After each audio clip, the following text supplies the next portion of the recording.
তারপরে মেডিয়া ওকে ফেনা দङ শান্তি রানী দেববর্মা কালকে সাড়ে 4টার সময় 4:30 বিকালে বরকাতার বাজার থেকে এসেছিল।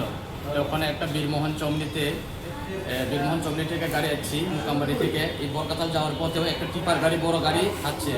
এই গাড়িতে দেখিয়া এই শান্তি রানী আর ওনার ওয়াইফ বুধরায় দেববর্মা ডাইন দিকে দাঁড়িয়ে রয়েছি। গাড়িতে দেখিয়া একবারে টিপার গাড়ি খুব স্পিডে ছিল, তখন আয়া একবারে লাগাই দিছি। এরপরে ওনার নিজের চোখ খাচ্ছে, এইদিকে বুক সব ফাটে গেছে, পাউসা বাঁধছে।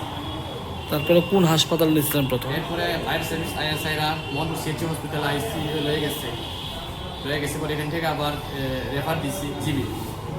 মারা গেছে জীবিতেই? জিবিতে মারা গেছে, ওইখানে মাত্র 8% গুলো আছে, ডাক্তারের চিকিৎসা করে পাঠাই দিছে। কি নাম যে মারা গেছে? মারা গেছে ওই শান্তি রানী দেববর্মা। বয়স কত? ওনার বয়স 59। স্বামীর নাম কি? ওয়াইফ বুধরায় দেববর্মা।